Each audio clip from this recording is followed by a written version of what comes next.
McInerney from Croaky here, and we're at the NHMRC and Lowicha Institute Research Symposium on Aboriginal Health Research. I'm speaking here with Dr. Geoff Spurling, who is going to introduce where you're from and what you're doing here. So thanks very much. I'm from Brisbane. I work at the Inala Indigenous Health Service, which is in southwestern Brisbane.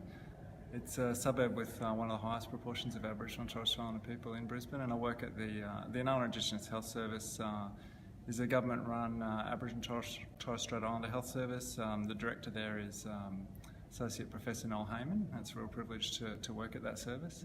And I'm here at the conference presenting on my work, my PhD work, which I'm pleased to say is in the past tense. And it was one particular project that came out of the PhD relating to asking the community what their health priorities were.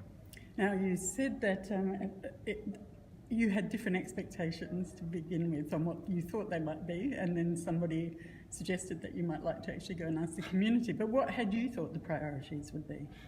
Yeah, so my PhD was about trying to, I guess, improve the amount of data or increase data on health and for Aboriginal and Torres Strait Islander people living in urban areas. And so we looked at health checks, and we'd been doing research on paper-based health checks, but wanted to computerise them. So we implemented computerised health checks and validated the data coming out of them. And then we had this big database, and we're wondering what to do with it. And I guess up to that point as a doctor, and if you ask most doctors, they'll say things like the important issues in Aboriginal and Torres Strait Islander health are cardiovascular disease and smoking as a risk factor, kidney disease, diabetes. They'll say diseases. And that's what I would have said. And in fact, we had settled on the body part of teeth and thought that might be a good idea. And then along came one of my advisors suggested that we maybe ask the community what they thought the priorities should be. How radical is that?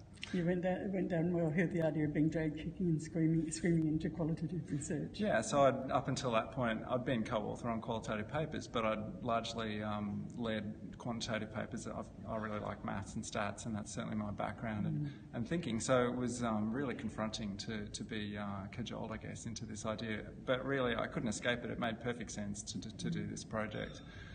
And yeah, so one of my advisors, Chelsea Bond, was pretty crucial in getting me to do this project and suggesting it, and all my other advisors got on board, and so I was kind of stuck. I had nowhere to go.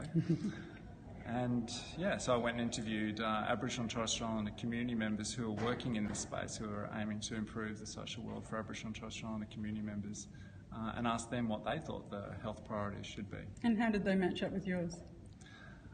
So it was really confronting. So as a doctor who'd worked in this service for about 10 years, I had failed to predict what the priorities were going to be. I thought it would be all those things I said before, the biomedical things.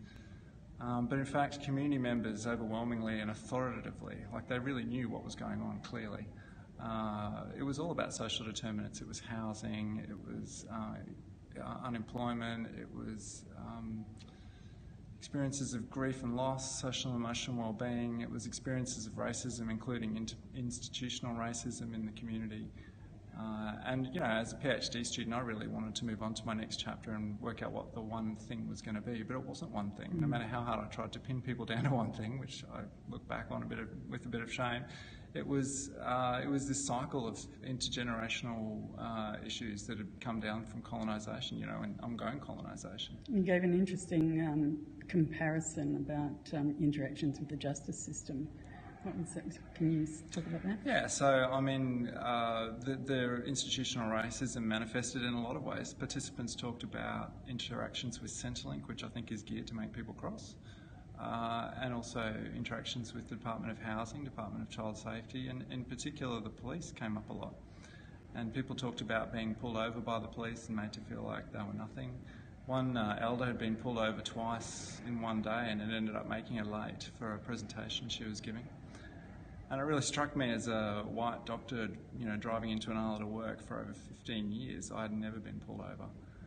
So, you know, I guess that's your privilege that you just take for granted and don't always see. So what have you taken away from it? How has it changed your practice and the practice of where you work? And I would have thought that Inala was pretty cognizant of lots of this. Yeah, you'd think so, wouldn't you? But, you know, for me personally, it was great to get out of the consulting room and out into the community and see what these organisations were doing. And also to hear the stories without the defences of the doctor consult. So you've got all your defences up when you're hearing experiences of grief and people going to funerals, but when you hear it at the community level and you don't have that doctor relationship going on, it really hits you, I think, and you really take it on board. And so I think rather than hearing it in my head, I'm sort of hearing it more in my heart.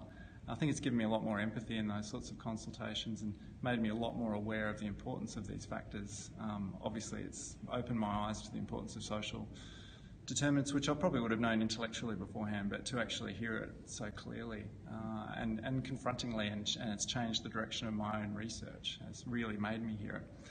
And then so we introduced these social factors into health checks, and that started a whole pile of conversations with the other doctors and clinicians, because they weren't used to asking these non-biomedical questions either. And what are they? What are the questions you're now asking? Well, we introduced the negative life event scale. So it asks, what does that mean? So it has a number of questions about people's experiences of unemployment, crowding in their house, experiences of racism, experiences of grief, relationship breakup, gambling, things like that. And we also ask questions about community activity, education level, things like that. And it was confronting for doctors to ask those questions. A lot of doctors really struggled, I think, initially to ask those questions. But I what think, is it? What's the resistance? Well, I just think they're not used to it. They don't sort of see it as their job. It comes down to that they haven't really seen it as their priorities. But when you present the research and say, well, this is what the community think are the priorities, in fact, the community is saying it doesn't paint an honest picture of our health, these health checks. So we need to paint a more honest picture of people's health. So you might not like it, but that's your training. And I was very humble in presenting it and saying, this has been really confronting for me too, and I've had to come to terms with all this as well and go on this journey. I had to take all these clinicians on this journey then as well. And so a lot more of these conversations are now happening in the primary healthcare space. I don't think it was as difficult for the Aboriginal and Torres Strait Islander people working in the service, but the non-Indigenous clinicians, I think, some of them found it harder. And you raised training. What does it tell us about medical school education? I think when you go into medical school, you might have quite a good idea of social determinants. You're a poor student. I think it gets trained out of you.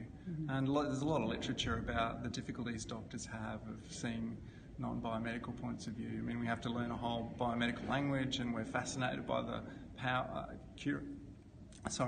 we have in curing some of these illnesses, and we forget the important role that all these things contribute to health. So we have this quite narrow conception of health, unfortunately, and that then is problematic, because as doctors we have a lot of power politically. And so our peak bodies will lobby for more funding for emergency departments and reducing elective surgery waiting lists and things like that. But that might drown out calls for money to be put into social determinants, for example. I'm going to make you keep going through a bit of a coffin through the kitchen, setting up outsiders with just one more question. No. You had a very good supervising team. As somebody said, you had Chelsea Bond on it, who has become a bit of a star of this event here. What did that mean for you? Oh, it was huge. I mean, she's got enormous cultural knowledge and really fantastic research skills.